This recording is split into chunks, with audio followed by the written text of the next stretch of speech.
All right, Cory Vincent here, video game bang, nerdreactor.com. You know the drill. San Diego Comic-Con, Day 2 recap. I am joined here by my co-host, good friend Aaron Carter. Hello, everybody. And the man, the myth, the legend, the real David Webb. What's going on, everybody? And where are we right now? We are not... Last time we recorded, we were at the Hilton. Yeah. Now we're at the Marriott. The Marriott, the fanciest hotel in San Diego, $930 a night. And you got a room, snuck right? our way in to the room. Wow. Sponsored by Marriott, everybody. No, not even in the closest. Do we know anybody that got a room? Doom Kitty's staying here. Oh, wow. Yeah. On the house? Probably. Okay. So we are going to recap our experiences thus far. Last you heard we did our day 1 summary. This is day numero dos. Starting with me, the first appointment I had was with Capcom. So I went to the Capcom booth.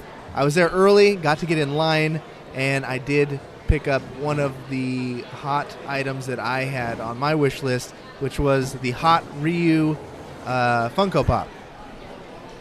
I think it's weird that we're calling it the Hot Ryu Funko Pop. I mean, it just... I'm uncomfortable with that. I'm not homophobic, but I'm uncomfortable with that. It sounds a little homophobic. It does. It does sound very homophobic, Webb. Just something you need to talk out here.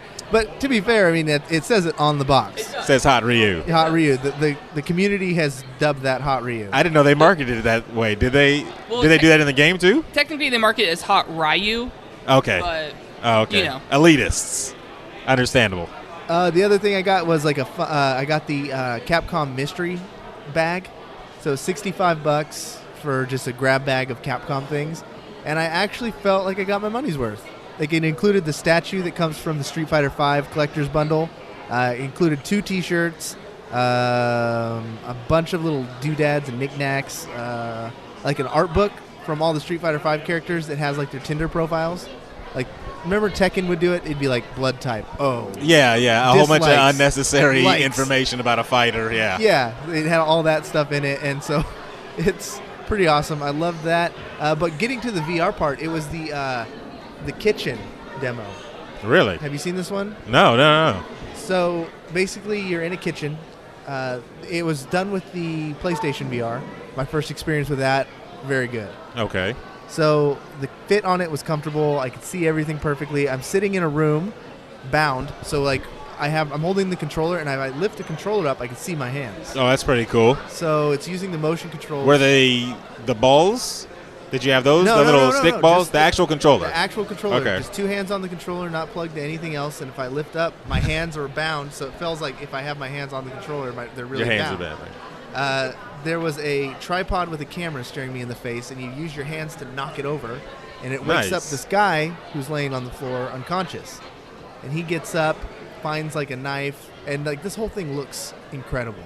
Like, I'm looking around, I stick my hands out so he can untie them. He gets them halfway off, and then from the shadows up comes this like zombie chick. And she has a machete, and she impales him in front of my face, and like just gets in my face. I was going to say, somebody spit in your face right there for the blood effect.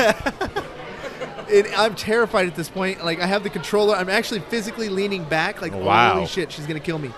And as she stabs me in the leg, my homeboy gets back up and gives her a good fight. And they kind of go off down the hallway. Dance off away. They fight down a hallway. I'm like looking around trying to like see if I can get the knife. Like, I don't know what to do at this point. Like, I'm in this game. I'm so like... You never tried to swing at the girl when she was in your face? 2-hand knocker. You knocked over a camera, but you can't knock over that zombie woman. Maybe I need to try it again. Game over. Yeah, maybe game over. You win. Why didn't anyone try that? That's what I would have done. Yeah, Capcom's like, the fuck, what are you doing? Hey, you said I could do whatever I want, so. After there's some wrestling around in the other room, a head just comes rolling into the room, and it's the guy.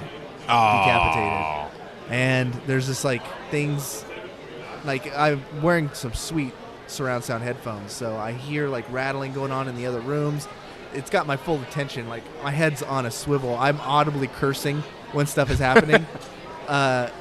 And then the very end, these hands come from behind, do like the peekaboo thing. And then this bitch demon girl comes from over me. Terrifying. That was the end of it. What the hell? That was it. The kitchen VR demo is legitimate. I cannot wait for Resident Evil And 7. That's all they showed, though. Because I know there's a demo at home right now where you kind of walk through the house and everything like that.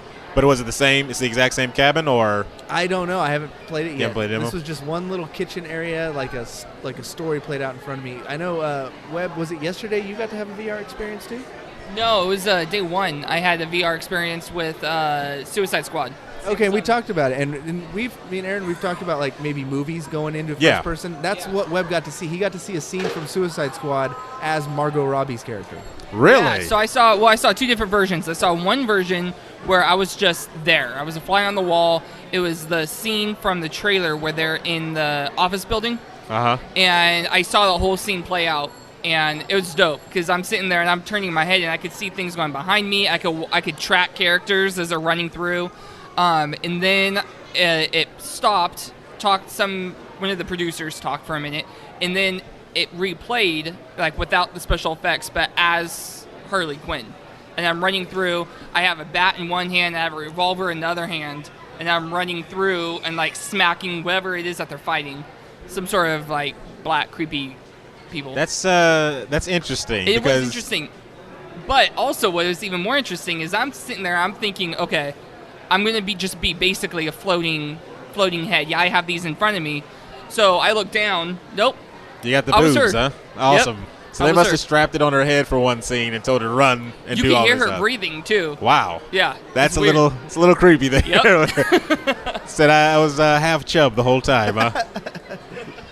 I like that idea only because when we talked about it on a panel, what was it, last year or something like that? Yeah.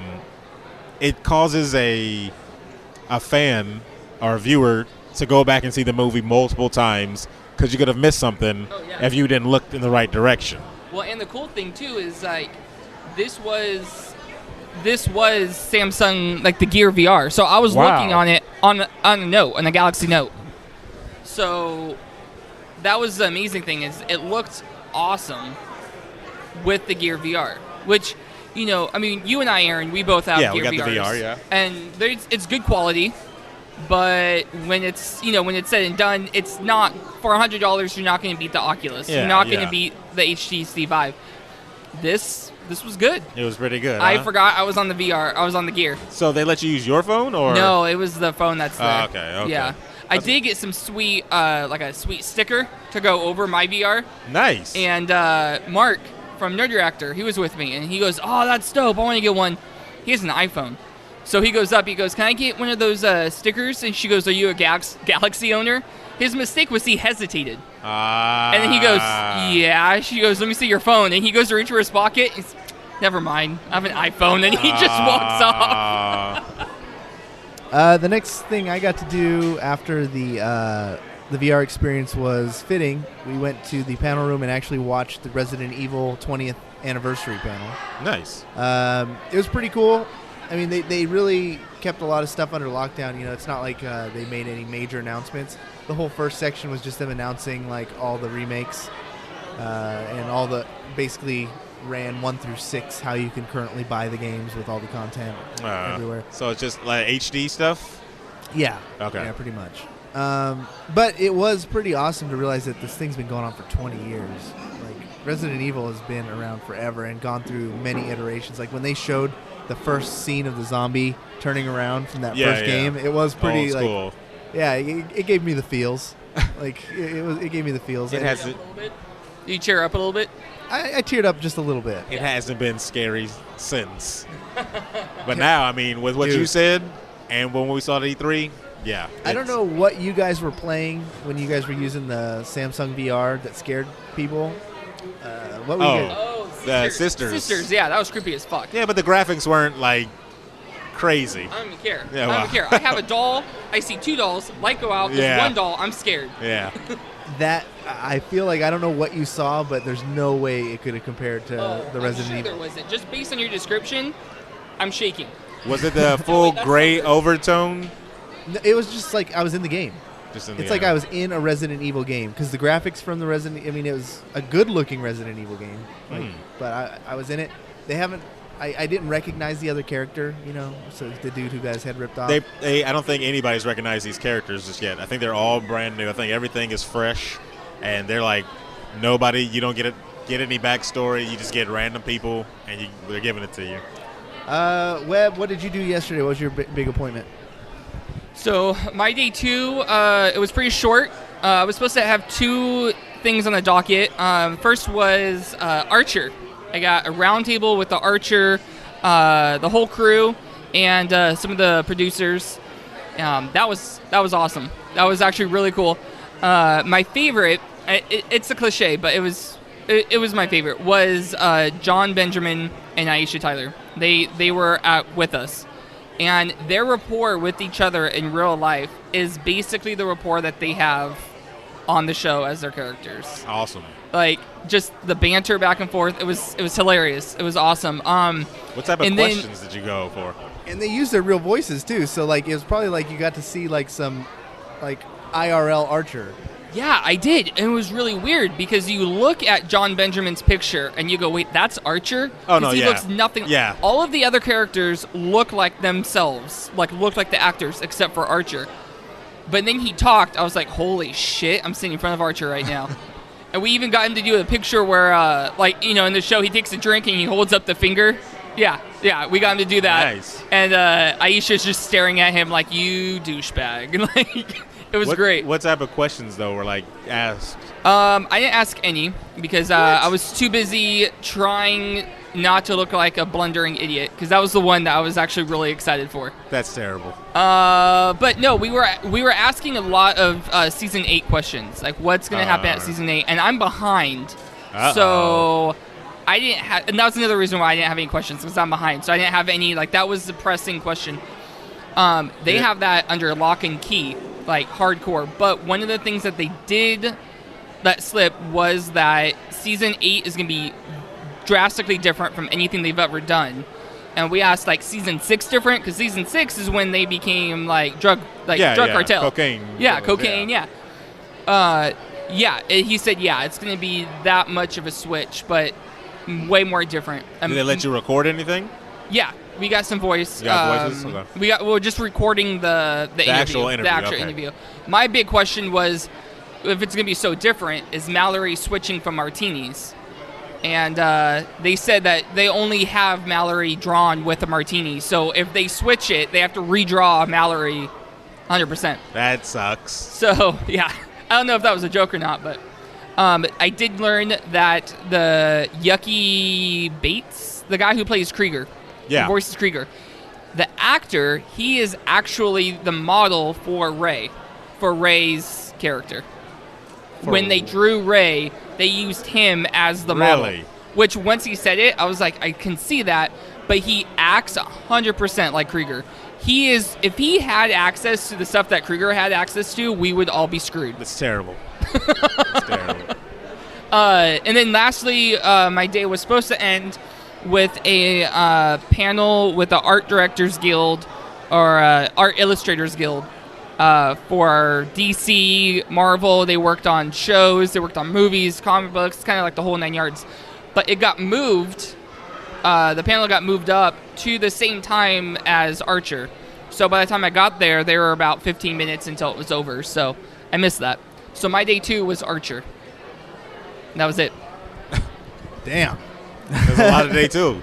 Well, it's always different, too, when you really are a fan of the product that you're getting to interview. I've done some where I'm like, I respect it. I hear it's a great show, and, everything's great. But when you actually are a fan, it is harder to come up with a good question sometimes. Or, you do worry about being an idiot. You didn't get no photos with the cast or anything?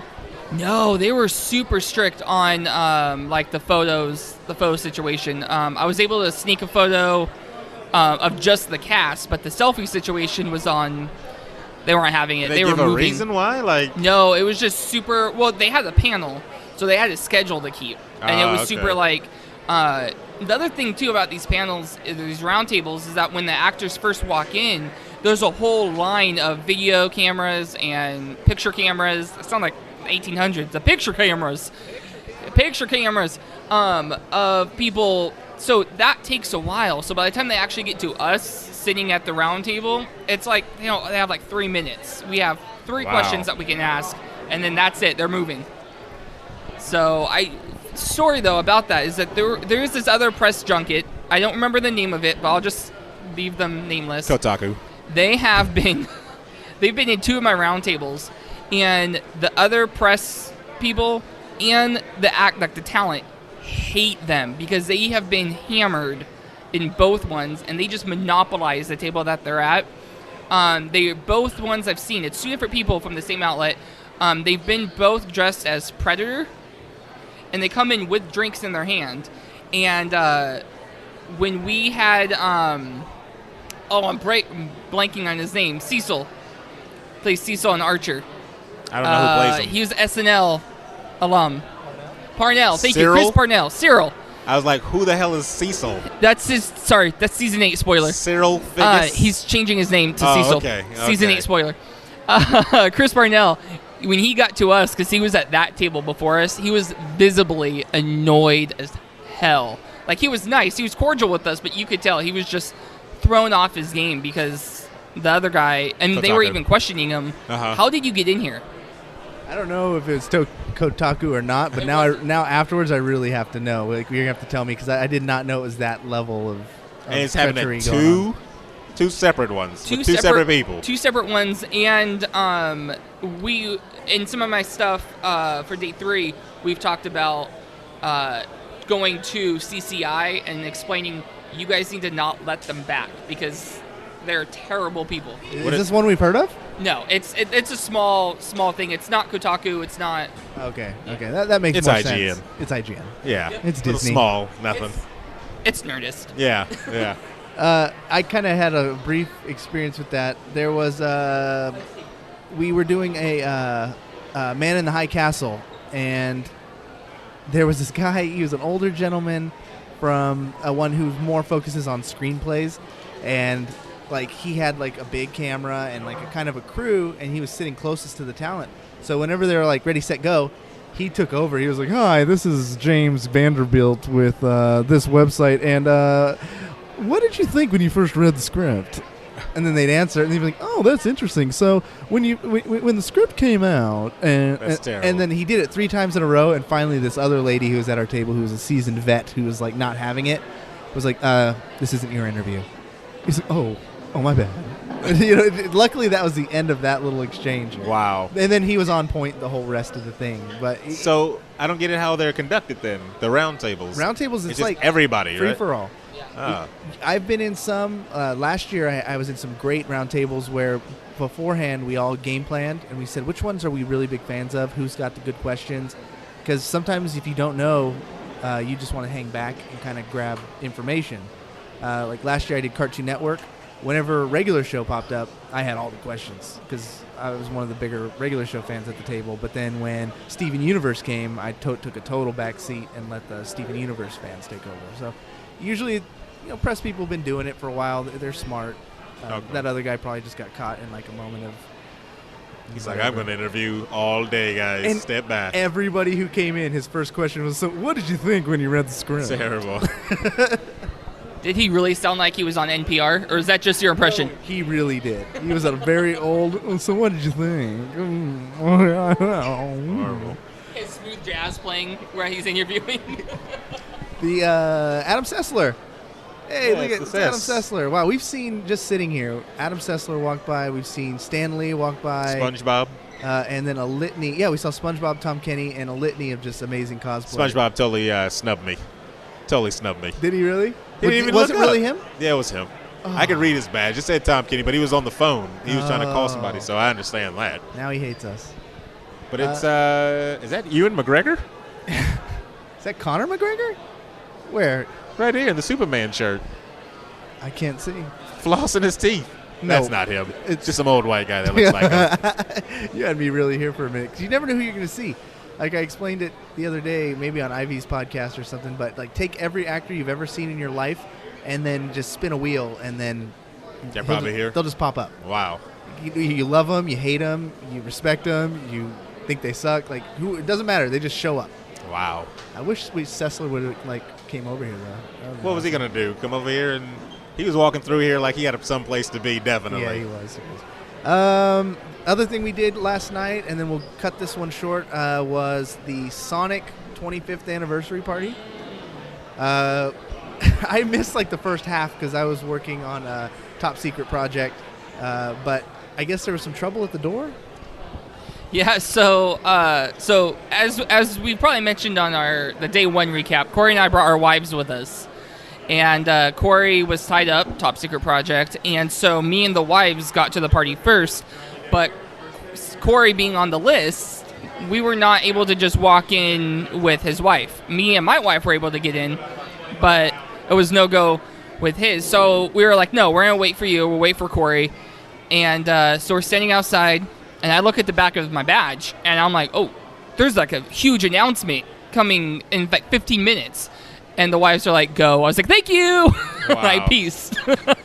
And I went in. And then they come in about 20 minutes later, and my wife is bragging that she, like, what have you started calling it? Socially engineering. Socially engineered a way in for Cory's wife. So we were all there enjoying free drinks and food and then waiting for Cory. And then the first message I get on Facebook is from my wife, and it's like, is this how you suckers live all the time? Wow. Because usually I've kept the con life and the party life kind of a secret. I'm like, yeah, there's parties every once in a while, and they're okay. Now she gets to see that there's free booze and drinks, and like there's music at this one. It was a great event. Another nostalgia one because Sonic was basically my first video game. Like, I had regular Mario, on the NES, but I feel like I was too little, and they just put a controller in my hand. But the one I actually comprehended and really got into was Sonic. So, again, they showed, like, the highlight package from all the Sonics. And for Sonic, it's like, yay! Yeah, it died off. And people there, they had to be lying. Because, like, when the Sonic werewolf thing pops up and people bad. No, that was bad. But they made some major announcements. Sonic Mania is the new one coming out, and they're gone completely back to 2D. Like, not just like 2D with 3D animation. They're going back to sprites. Nice. Original Sonic recreations, reimagining of all the maps, brand new maps. Wow. Sonic Mania seems like if you were a Sonic fan, you're going to like it with 3 playable characters, Sonic, Tails, Knuckles. Okay. Are they designed like that last one? Exactly the same. Nope. They're back to the exact Sonic and so Knuckles. it's not the one with the scarf? No. Okay, yeah, that was that Knuckles that had the scarf on, man. That was an ugly, terrible thing where he's all buff and No, Sonic Boom. Yeah, that was terrible. Yeah, no, they're back to actually Sonic. What else did they announce, Webb? I think that was pretty much the only announcement that we were there for. I did talk to a guy. His name's Chuck. And it was so loud in there, I could not hear where he was from. But he said, I caught the spin-off studio from Sega. I want to say it was Mars something, but I could be wrong. Anyway, he is part of the team working on a Sonic movie coming out. He said probably in 2018, 2019. They've already been working on it for 2 years because he said that they want to do it right. There's such a bad reputation for video game movies that they don't want to be another statistic. It's too late. And so they said that they're trying to do it right. But it isn't. I do know it's going to be animated. Okay. I mean, that's the first step. How you would get an actual hedgehog to do those is beyond me. Have you ever seen the movie Keanu? Carrots. There you go. That's how you do it. There you go. You get a kitten. Get a kitten, paint him blue. But we ended up having to bounce out of there. The wives went down the rabbit hole pretty quickly. Wow. With the life that we live. So we made a pact. We're not bringing them again. Wow. The wives are done coming to these events. We're definitely done taking our wives. But that was our summary of our Day 2 experience from San Diego Comic-Con. Be on the lookouts for episode number 3 and some more special interviews. I did one with Eddie Villanueva. We interviewed Mark Rosewater, one of the creative directors for Magic the Gathering for a very long time.